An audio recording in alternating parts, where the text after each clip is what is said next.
So today on Beyond Scaling, we're joined by a man who needs no introduction if you're operating in the aviation space. Halsey Schnider, helicopter pilot, entrepreneur, and CEO of Sellacopter, the marketplace for buying and selling helicopters, of course, is all in the title.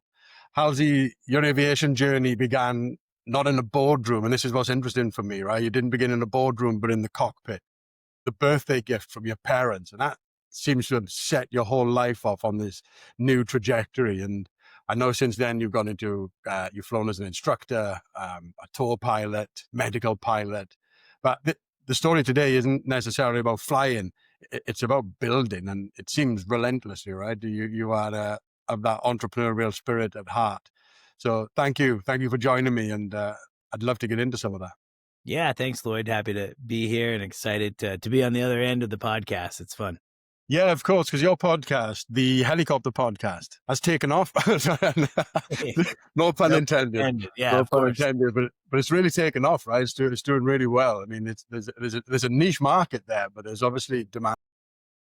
Yeah, it's interesting. I find more and more that actually a niche market podcast is not a bad place to be, because you're serving to a much smaller pool, but you are serving to a very eager and active audience, right? So helicopters are a very small subset of aviation in general, right? There's, I guess yearly we go to our big, VAI show, and there's, 40,000 people there. And that probably really represents the entire industry, right? Mechanics, pilots, operators. And so it's a relatively small industry. And I think actually by being able to position myself with my podcast in that niche with something that I'm super familiar with is actually a way to really gain some traction.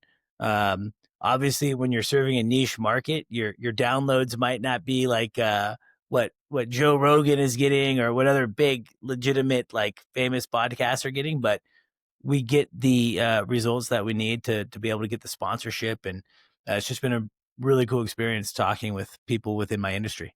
Yeah, man, it's great to see that. It's great to see that success in a podcast in that area. I think when it comes to helicopters, I know a couple of people who have had helicopters or currently have helicopters, and you've only got to mention helicopter, and that's it. You open the floodgates. People in that space are so passionate about it, right?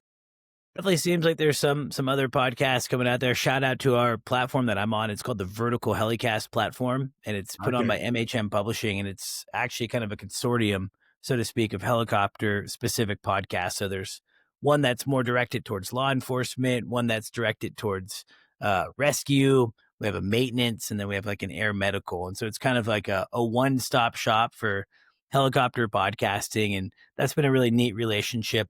MHM Publishing with, Vertical Magazine is like the largest publication in that helicopter space. So it's just kind of been cool to be able to have that multimedia experience for the audience, written articles, podcasts. It's been a great relationship.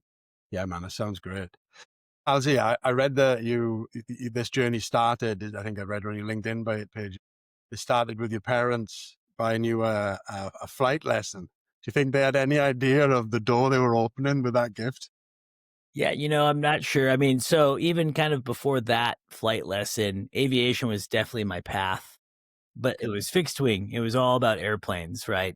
I had never really thought about helicopters. And so I think what you're referring to is, around it was either, I think 18th birthday, received a demo flight. Very fortunate that where I grew up in Portland, Oregon, there was there still is a really large helicopter flight school, essentially right down the road from where I grew up. And I had a demo flight that was a present from my parents. I went on the helicopter flight. Again, I had already been flying airplanes at that point. And the second you fly a helicopter, you know that, oh man, like this is crazy. And, the funny part of that is these demo flights, I come to find out because I worked at that flight school for a very long time. The demo flights are supposed to be like a 0.3, so 18 minutes, including startup and shutdown. So it's not very long. Yeah. And on my demo flight, it was a lady instructor. Her name was Lisa, and she was brand new. She didn't really know what she was doing, and she took me on a 0.6. So I got double, and she ended up taking me to the downtown heliport. It's one of the only public building landing helicopter spots in the United States, actually, where you can publicly land any helicopter. And so I landed on a building downtown Portland. Really? In By your the end of first the flight? week, yeah, by the end of the week, I had a student loan out. I had a job at the airport so I could get a discount on my flight training. And yeah, I'm not sure the can of worms that my parents knew they were opening, but it was definitely the beginning of what's now been my career since I was 18 years old. Yeah. Now, Halsey, full disclosure, I've never been in a helicopter. Crazy. Big aviation fan, right? I love aircraft. I worked in the aviation space for a big chunk of my career in cabin interiors. I've been in a helicopter. What is the how can you describe the difference? You know, like, what's the difference between, obviously there's a difference getting a helicopter than a fixed wing, right? But what is it that give you that bug? What is it about the helicopter that give you that bug? Is it the noise, the vibration? Because it seems noisy. And what was it? Can be, sure. Yeah, good question. So I think it's really kind of all senses, right? It's a visceral experience. And something that I think connects most helicopter pilots is a passion for controlling a machine, right? So I think I would probably enjoy also, say, like an excavator or, a backhoe or anything like that, where you're Yeah, using your hands and your feet, this idea of controlling this big machine. I think we all kind of get excited about that. And airplanes are inherently stable, meaning they want to fly. They're yeah, aerodynamically sound, right? You can let go, you can pitch it out, and yeah, it will fly itself. As a helicopter pilot, we always joke that our airplane buddies are just sitting up drinking coffee and maybe even watching Netflix, whereas a helicopter doesn't want to fly. It's demanding constant control, coordination, what we call, right? You have your collective in your hand. I keep bumping my mic, sorry. Collective in your hand. You have your pedals on your feet. You have the cyclic in your right hand. And I tell people that it's like being blindfolded, trying to juggle while standing on a beach ball. That's kind of what it feels like at first. And so it's a challenge, right? And it's not just like you'd fly it for 10 hours and you figure it out. I mean, for me to get comfortable flying in a helicopter and really understanding how to fly an aircraft, it was nearly 1,000 hours of flight time and experience before I really felt like, okay, I think I know what I'm doing. And so I think it's that challenge. Yeah, it's nothing against our fixed wing brothers and sisters. I have an airplane business as well, North American Aircraft Brokerage. We sell airplanes. We help people buy airplanes. And so I love airplanes, but man, there's nothing more fun than flying a helicopter. I can maybe think of one thing that I enjoy more, but helicopters are pretty awesome. yeah. I listened to the Bill Burr podcast, the Monday morning podcast, and Yeah. he's into it, right? I don't know if you listen to it yourself. I've been listening to that podcast for a long time, and he still sounds like he's a little bit uncertain, of his capabilities in that. I find that very interesting. I should check it A out. little bit terrifying. I knew that he was flying. And I hadn't really kept up with that, so I should check that out. But yeah, I mean, look, it takes a long time to really understand it. And guys like Bill Burr, it's not their main squeeze. It's kind of a hobby. Yeah, You yeah, know, of course. I sometimes don't recommend the helicopter as a hobby. It's just that intense of a machine. Um, and it's really a yin and a yang, because as amazing and fun and incredible as they can be really scary. And so you really have to mind your P's and Q's and, really bring a professionalism to the cockpit, or else things could happen real quick. That's my feel. That's my feel around helicopters. I'm definitely nervous about the idea of getting a helicopter. I won't kid you, man. As you said it on, you touched on it on. They're not. It's like they're not designed to be in the sky almost. You know what I Yeah, mean? they're I really just not. look and I think if something goes wrong, that's going to fall like a stone. I would definitely, I think you should do it. Obviously, go with a company Yeah, that, you're flying with professional pilots and, they have good maintenance and good history. But at the end of the day, I think, helicopters are still probably safer than, say, driving down the highway or the freeway. And yeah. I would No, argue that helicopters save more lives every year than they take. I mean, that's not even Well, yeah, of I don't course. know what the statistic is, but every single day helicopters are serving in a capacity of air medical and helping people and rescuing people, catching bad guys. All these things that helicopters do really good. Occasionally they crash, and unfortunately, when they do crash, it can be pretty catastrophic. And so, you Yeah, definitely want it's to, headline caption, right? When they do. yeah, you want to respect the machine. But yeah, definitely. I mean, I think you'll understand, even as a passenger, that feeling of hovering in a helicopter. It's the magic carpet, right? I can see it. I It's can like see the buzz nothing you got else. just talking about it, Halsey. It's inspiring, man. It sounds great. When Yeah, you think back to those years when you started, before you moved on to founding Sellacopter, those early years from instructor and air medical pilot, right? sure. I mean, Yeah, it worked I mean several that's jobs. that's a whole different level, right? When you when you're a medical pilot, that's not just flying around for fun. That's flying with real purpose. How does that kind of pressure in there? Are you calm under pressure? Are there moments there where you're feeling that pressure? You've got to get somewhere. In a certain time, and you're in this thing that you need to take your time in. Yeah, so sometimes, right, I always would remind myself when I was flying air medical that kind of two things that I would say is, first and foremost, it's not my emergency. So even though someone's having a really bad day, you want to go and you want to help that person. You don't want to put yourself or your crew in a position where you're now causing another emergency. Yeah, yeah. Air medical, up until about 2008, I had a podcast guest yesterday tell me that in 2008 there was 29 fatalities in air medical, the highest ever. I don't know if that's a true statistic or not. A guest on my podcast told me that yesterday, so I'll I'll put that asterisk there. And so air medical was a really dangerous job. And I think part of the danger was that mission pressure, right? You get a tone for a call and it's a kid that's drowned, and he needs to get to a bigger hospital. And if you don't go do it, likely going to die, right? Like that type of pressure. There's also a lot of other things that were happening behind the scenes. Air medical now today in 2025 is very safe, very little fatalities, Okay. and they've made major changes. And so one of the big changes is companies have really high minimums. So they take kind of that pilot decision making out a little bit, especially at nighttime. If there's a cloud in the sky or whatever it may be, uh, it's pretty easy to decline a flight, right? Um, and they don't tell you what the emergency is when they dispatch you anymore. They just tell Okay. you where you're going and, give you some basic information. And then once you're en route, they start to fill in the medical crew of what's happening. And so I think you just have to understand that you want to help everyone, but if the weather's not cooperating, and you're flying in a helicopter that can't go in the clouds, then you can't go. It's just plain and simple. They're just going to have to go by a ground ambulance, and you hope that they get the help that they need. Yeah, yeah. Try not to put too much pressure on yourself. The company that I worked for was really supportive. They respected pilots making good pilot decisions. That's what they paid us for.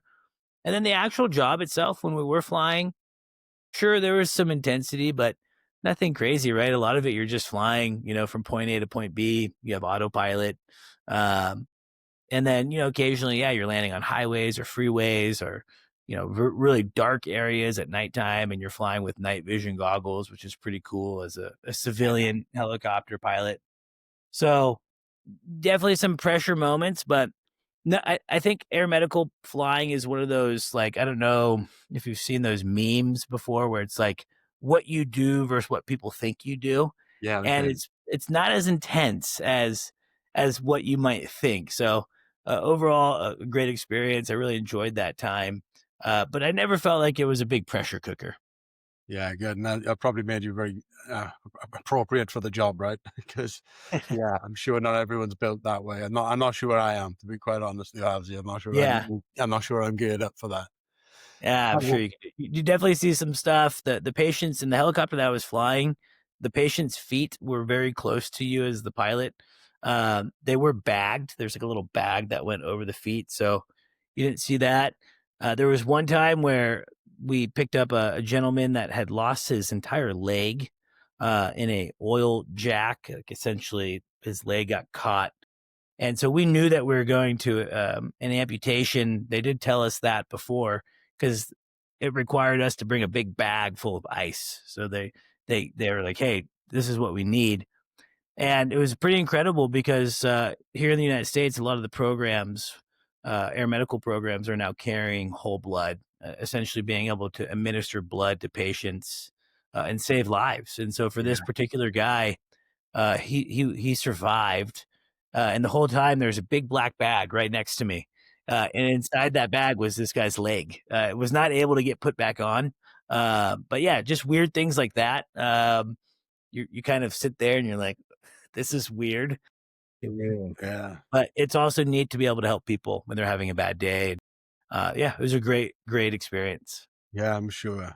I'm sure. Do you miss that? Do you miss that job at all, Halsey? I mean, you've got a lot on your plate now. I don't know if you've got time to miss a job like that, but is that something you kind of look back fondly of? You seem enthusiastic about it. I like the job a lot. Really like the crew. That the camaraderie was really cool.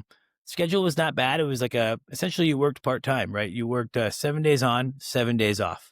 So Oh, for nice. half of the year, you weren't working, but you were working 7 12-hour shifts. Okay. And every other week you were on was nights. So you would come in at my base, I think it was 8 p.m. to 8 a.m. And that was hard for me. I'm a guy that I learned the hard way in that job that I like my sleep, I like my regular schedule, and I had actually already started dabbling in selling helicopters before All doing right. air medical, and so the schedule was nice because it gave me a lot of free time.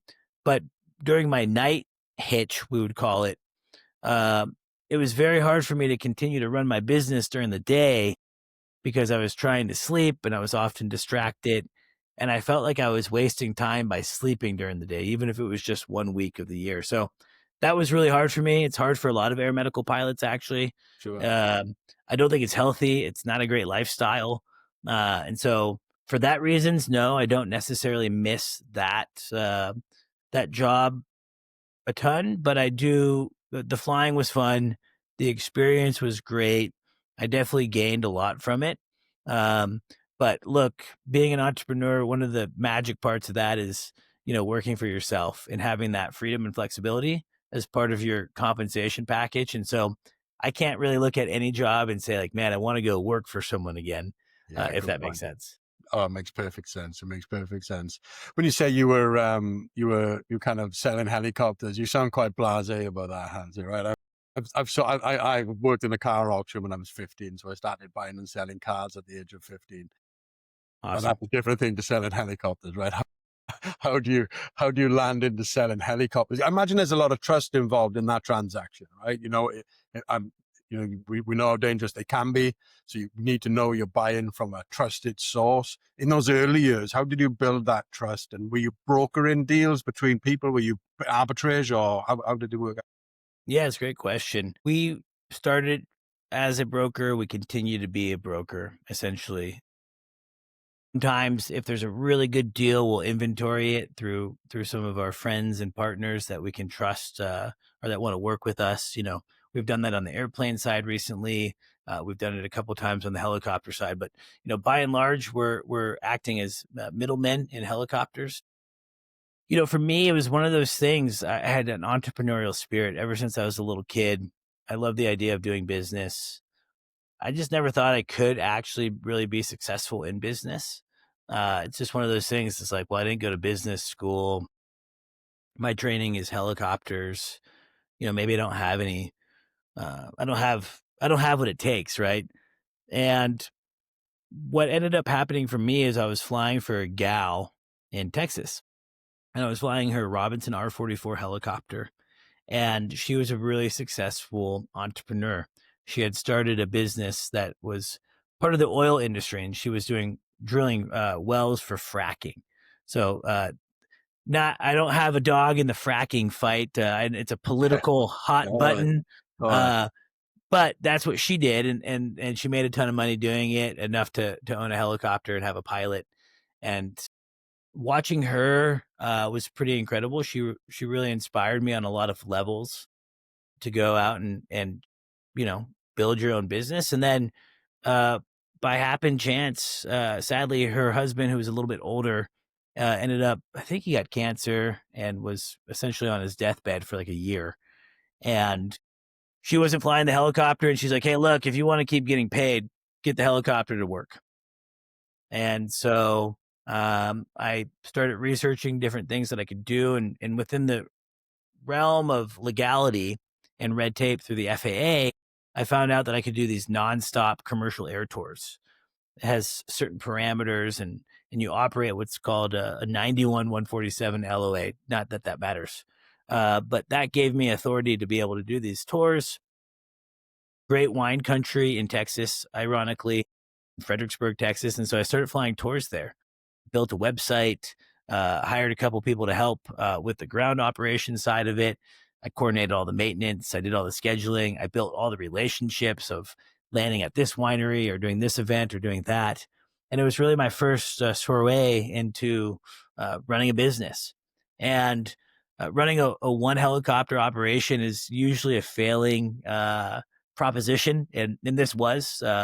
We were barely breaking even. Essentially, the helicopters, they break all the time. They're Yeah. expensive. And but it was a great experience, and more so of anything, it just gave me confidence. It made me really believe in myself that I could do business. And so I helped her sell her helicopter when we decided that it Okay. was time to close up shop and move on. And it was in that experience where I kind of had this realization that, hey, I had been trying to do other businesses like through Amazon FBA and some other Shopify and all these other places that I just wasn't knowledgeable about and I wasn't passionate about.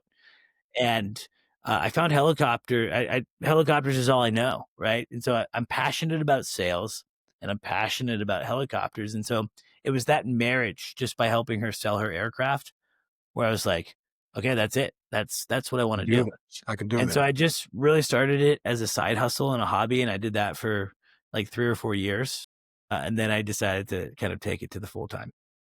And that sounds like it was. It sounds like it was the right decision. I see this. The marketplace you've created, Sellacopter, is very successful.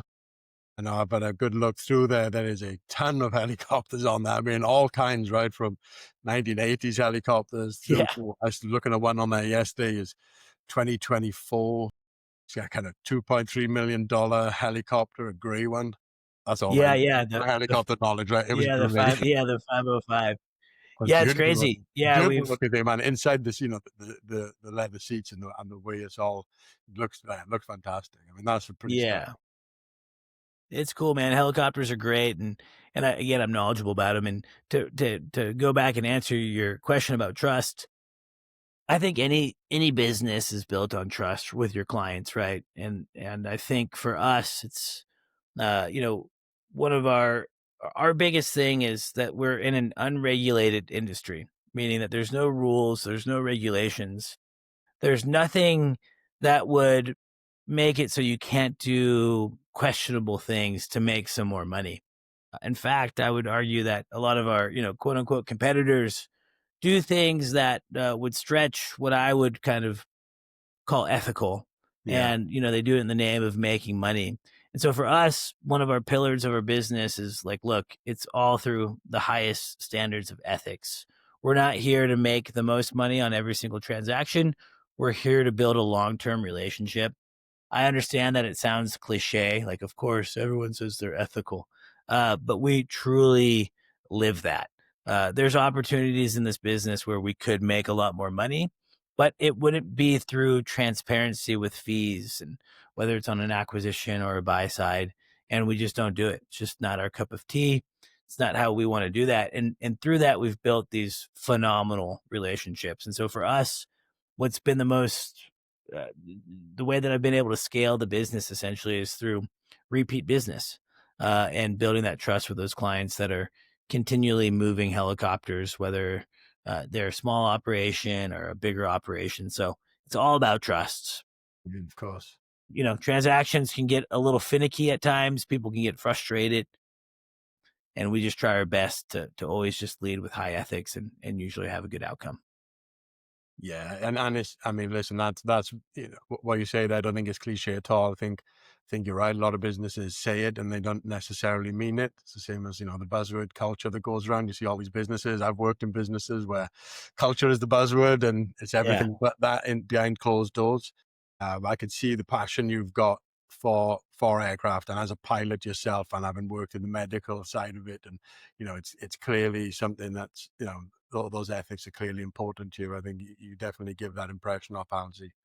Good. But when it comes to entrepreneurship, um, I've seen you quoting that it's hard, right? I think everyone, well, not everybody knows that. I think anybody that's set out to work for themselves finds out very quickly it's hard. You said something interesting. It can be lonely and sometimes scary. Can you tell me a bit about a time when you felt that most deeply with what you're doing? Sure, all the time. uh, that's actually one of the sad parts about being an entrepreneur is like you feel like you hit these milestones that you've built in your head, and then you hit those milestones, and then you just kind of move the goalpost.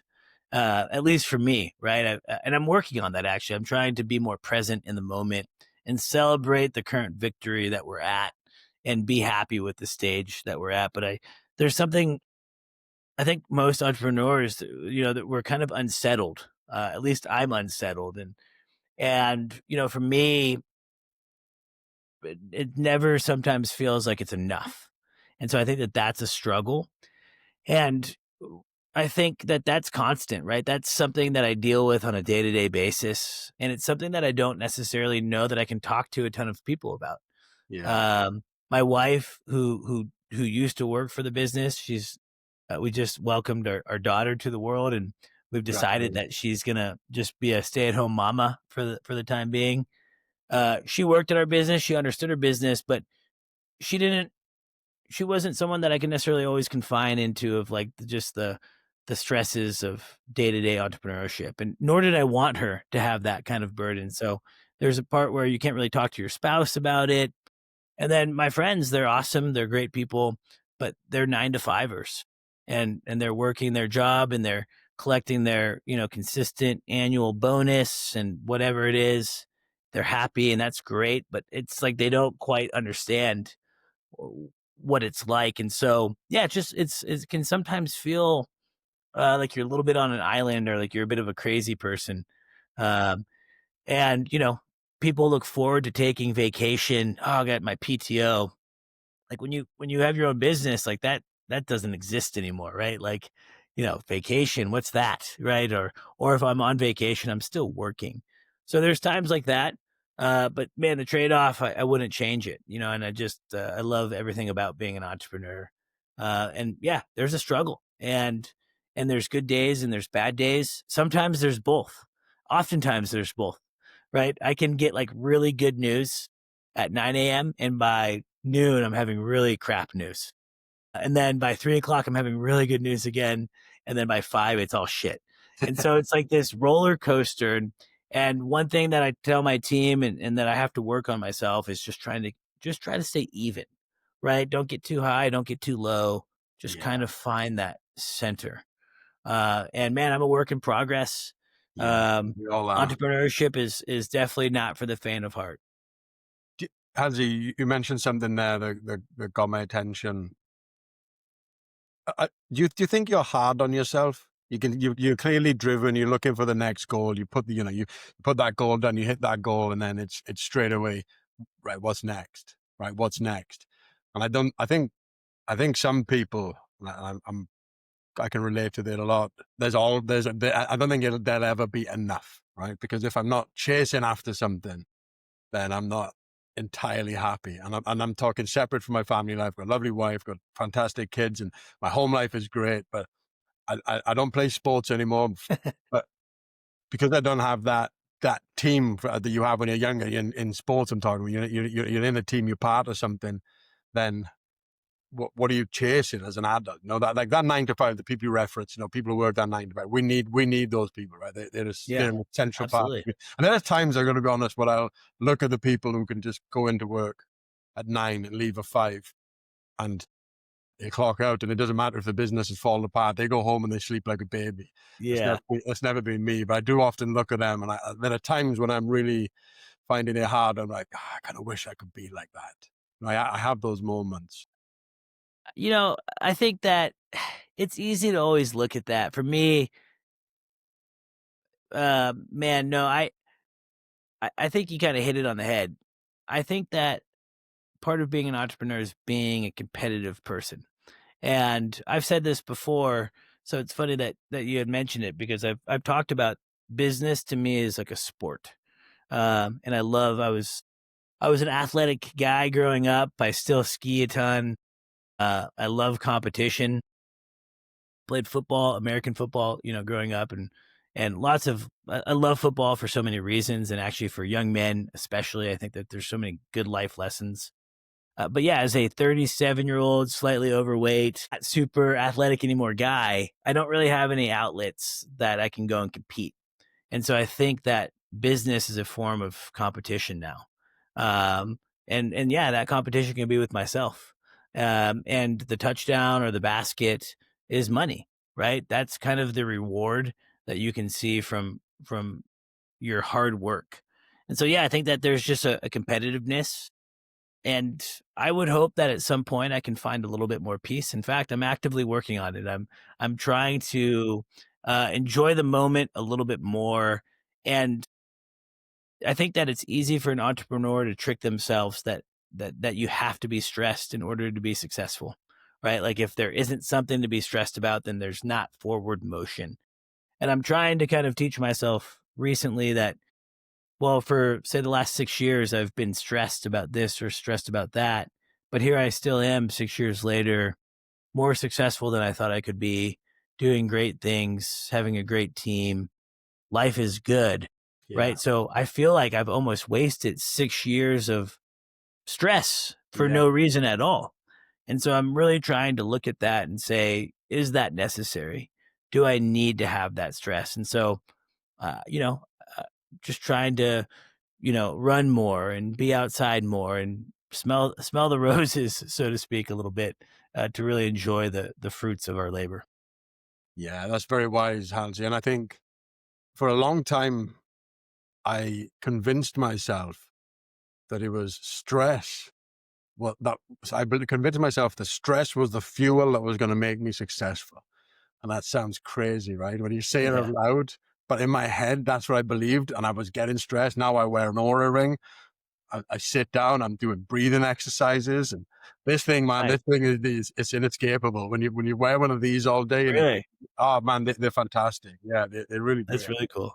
Yeah, I went away from the watch because I just not keen on wearing a watch. But the ring is great, and I can see that there are pinpoints in the day, and my phone will buzz, and it'll go like your stress levels are peaking. I'm like, oh, stop. Yeah, it's important to recognize that stress, then, Super right? important. 10 So minutes that's of what I'm breathing what I'm exercises. working on. I can watch it go. I can watch my heart rate come down. I can watch the stress levels come down just from breathing. Literally, just breathe it. Just walk away Crazy. from my screen and just breathe. Yeah, I think it's super important. And the other things you mentioned, like again, sounds a little bit hippy dippy, but getting out with nature and putting your feet on the ground outside and just breathing in some fresh air instead of just sat at your screen all day and getting after it, constantly getting after it. I think you'll be more successful for it. So good luck on that venture. Yeah, thanks. I think it's important to, I think we're always kind of measuring ourselves, and um, I think that there's some really impressive entrepreneurs in our lifetime. I think of Steve Jobs, Elon Musk now, and all these different people, and they're relentless, right? And there's part of you that's like, man, that's the goal, right? You want to be that successful. But then I think they're pretty miserable, right? I don't think they're very happy people. Maybe I'm wrong, No, I don't but think you are. it seems like you get to choose. And so I'm trying to choose more so recently of like, yeah, you got to make money. You want to make money. I love making money. I never am apologetic about that. I like to make money. I like to then invest my money in other things. I'm excited to do that part of life, but I'm also excited to just enjoy things. Like, what's the point of working so hard if you're not going to go out and enjoy a day of skiing or a day now hanging out with your daughter? Yeah. Those are all the things that when I'm on my deathbed, I'm not going to be like, man, I wish I, you know, worked longer that day and sent more emails. Yeah, man. Yeah, absolutely. I don't want to be in a position where it's like, man, I wish I spent more time with my daughter. Like for me, I think it's like you just have to realize that you can live in a world of both. And I think that that's a tricky thing for an entrepreneur to navigate. And I have not figured it out. I'll let you know when I do, but it's something that I'm Yeah, actively trying to work on. that mindfulness means you're already on the right path, doesn't it? For sure. And I know, you touched on something then again. I know the studies have been done. It's been done countless times with nurses in critical care, and the people that are on their deathbeds. The number one thing that comes up consistently out of those studies every time is the same response: I wish I worked less. I wish I worked less. Grandparents who get to that age of, 70, they realize their time is coming, and they then start realizing, shit, I didn't even spend time with my kids when they were younger. I know. This new philosophy of yours, has that come about since your wife was pregnant? Have you been working on it for some years? Has there been a sudden shift in hormones for you since your daughter arrived? Yeah, there's been something. Uh, I always joke, like, my wife is a rock in a good way. She's mentally strong. She's physically never sick. Like her immune system is good. Where I'm kind of like, a little bit crazy sometimes. My immune system I get sick kind of often. And so I've been joking, like, the postpartum is me. It's she's doing great. Um, no, I think that there's been a recognition for a little bit, that, hey, look, if you keep going at the rate that you're going, then yeah, you might be able to scale a little bit faster, or you might do this or you might do that, but it would be a detriment to a lot of other things. My marriage maybe wouldn't sustain, friendships or relationships wouldn't sustain. And then I think, yeah, you have a daughter or a son. And I think that, yeah, something does really click at that point where you're like, man, I don't want to miss any of that. I can hear my baby crying right now, actually, by the way. My wife's home taking care of her. I love those moments that I spend with her. It's the best part of my days. And so, yeah, I think that there's definitely a shift. But it's been a work in progress. I've been wanting to have a little bit more balance in life. And I think that that's not a common thing to talk about on an entrepreneurial podcast, but I think actually with balance can you increase productivity. So a couple really positive things that I've noticed for myself is by having more balance, I'm being more productive. I'm being really pointed about my time. And Yeah. so I'm planning things and I'm getting things done and I'm checking things off. And I'm also just a better person to be around. You Yeah. talk about culture earlier. I think that culture happens from the top and it happens from the mood of that person. And so if I'm stressed and being crappy, then I'm probably not that enjoyable of a person to work with, Yeah. right? With my team. And for me, that's so important. I have a great team and I have these people that have supported me since day one and helped me build this business. And when I'm more balanced, man, it's just a better place for all of us. Yeah, no, you're absolutely right. And I know, I mean, I've managed several teams in the past, and when I'm in that mood, I go into the office and I put on the smile, and I put on the positive face. And then there's one gentleman I worked with, I won't name him, and he would say to me, "You okay, man? You stressed?" Like, shit, he knows. How He's does he on to know? you. So no matter how Yeah. much of a smile you stick on your face, you're giving off some kind of negative, and then that spread, right? Everyone else is kind of on pins a little bit because they're just feeling that they're nervous because they're feeling that energy coming from you. Like, oh shit, don't say something wrong today, and you're right. It's not good for everyone. It's not good for you either, is it? And I think that's one of the things. There is this kind of through LinkedIn and through social media now, everybody's got to be getting after it. You've got to be getting after it. You've got to go, go, go. You've got to be on the go. I've got to be up at 5 a.m., doing my 5 mile jog, drinking my protein shake, straight to it. Get out. I don't stop until 12 o'clock at night. I sleep for 3.5 hours. That seems to be the people that are revered when Yeah. it's far from healthy, man. It's not Yeah. good. And I think what you learn too is, you start to get to know certain people that you thought you knew kind of through, say, their persona on social media. And you realize that, man, there's a bit of a smoke and mirror there, right? And what you see online is not always what you get. And so I just try to be authentic to myself, right? Like, look, I want to be successful. I love making money. Like I said, I like doing business. It's what drives me. It's exciting to me. But look, I also want to be happy. I want to enjoy life. I want to enjoy and right, that's part of the compensation package. That's like, "Oh, I'm gonna leave at 1? Okay, sure." Who do I have to ask? No one, right? I wanna go on a hike, I'm gonna go on a ski, I'm gonna do this. That's compensation right there, right? It's not money, but Yeah. it's freedom, and I think that the people that are probably really winning are the ones that you don't see on social media. They probably own some boring ass business of doing, storage units or this or that. They're collecting their mailbox money and they're just enjoying life. That's actually probably really success. And that's kind of what I would like to find.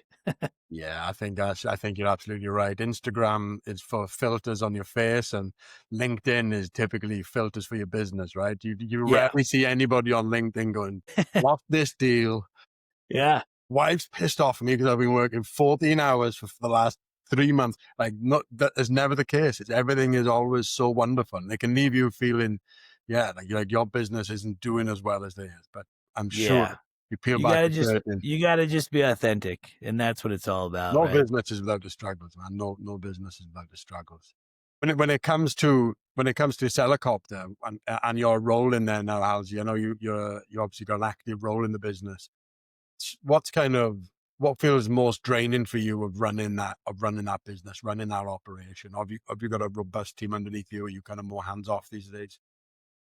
Yeah, so the team is great. I think one of the I think the biggest drain is that because I'm an empathetic person, and I want my team to be successful, especially my sales team. They're commission based guys right now. Uh, I want them to be successful, but it's hard. It takes a long time, and results are not guaranteed. And we never dangle carrots. We're always open, honest, and transparent with how hard this business is.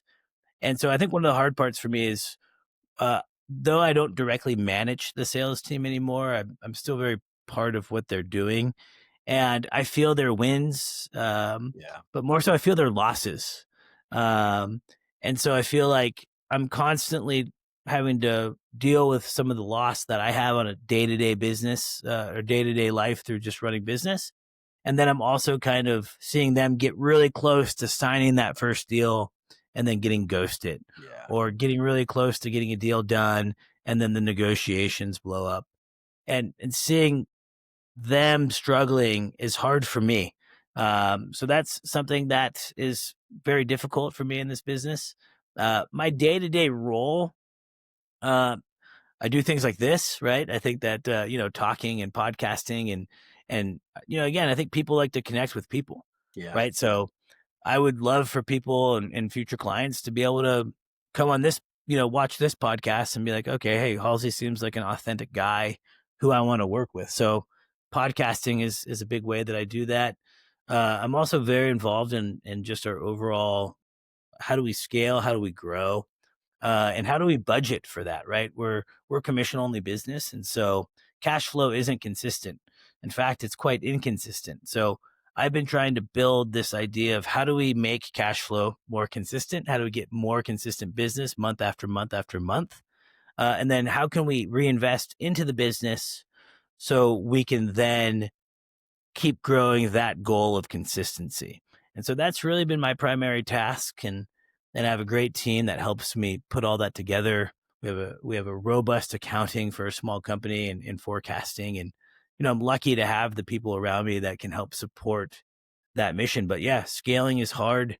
More people, more problems sometimes.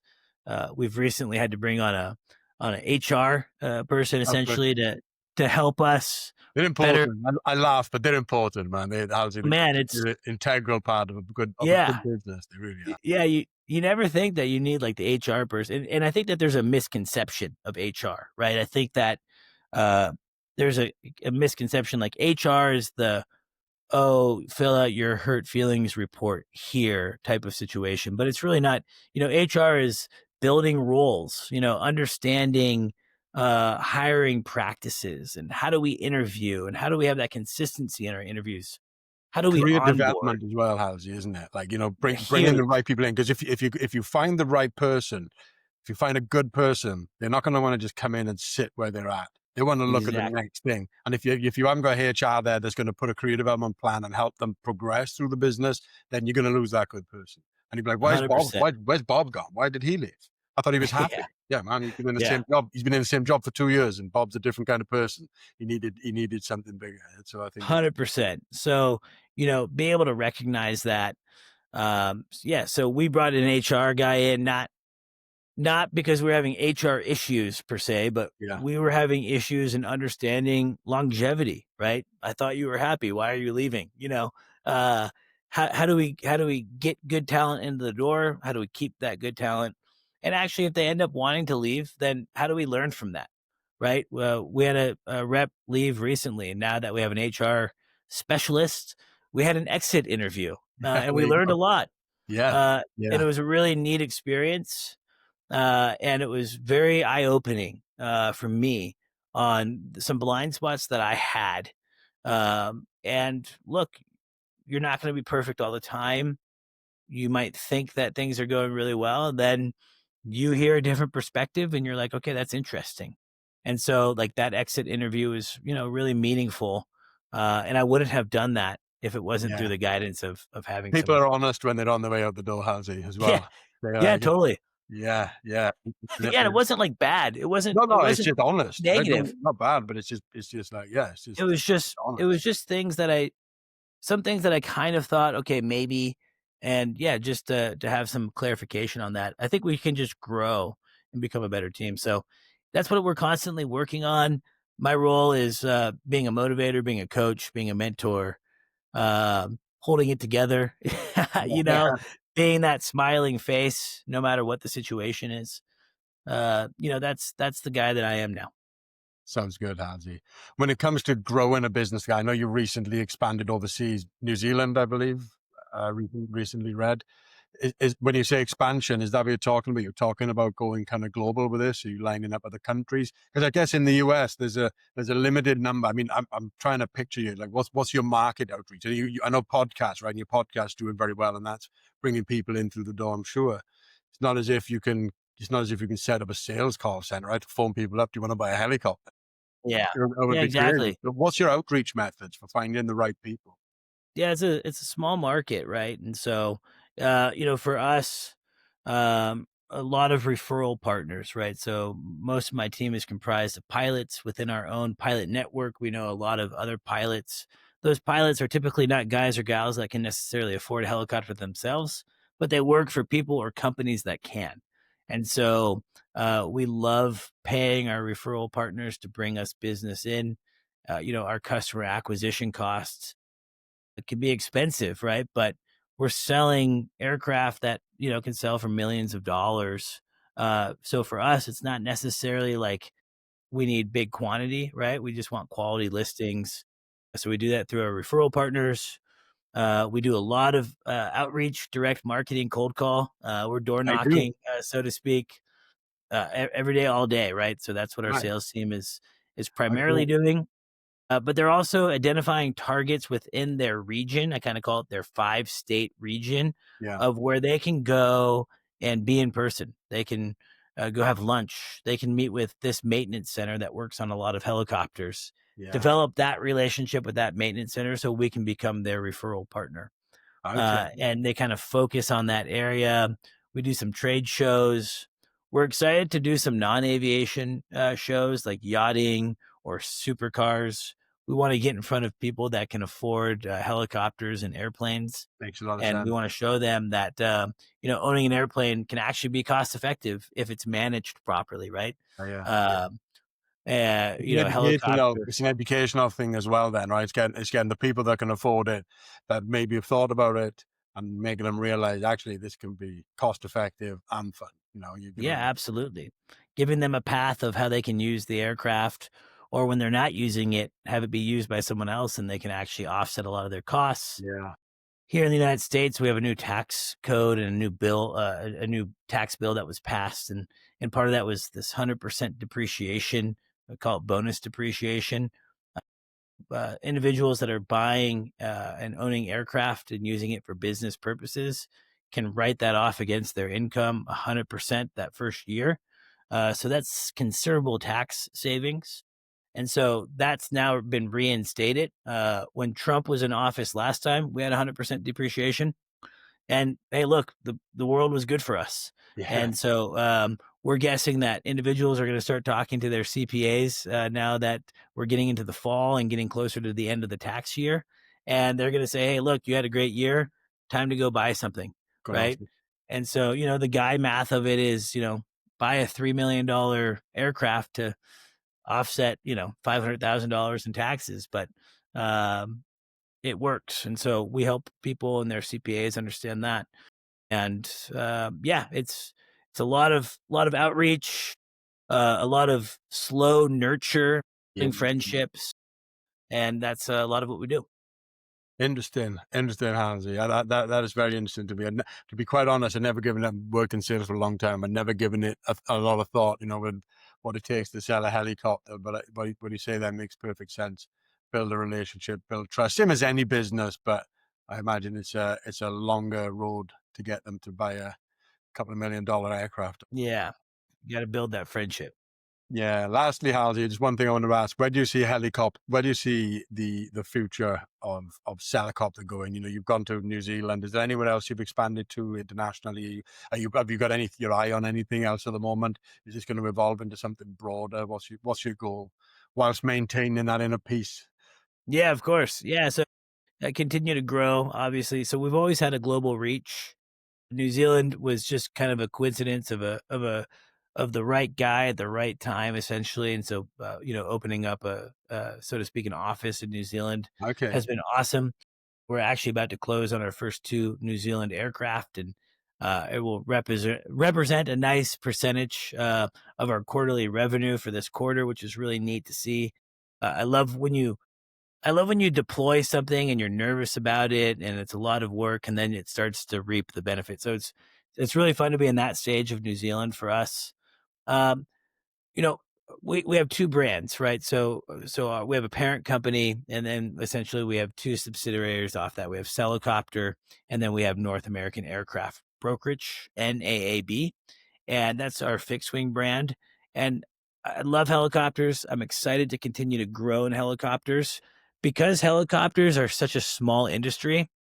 I think there is a cap on the growth that you could see in the helicopter world.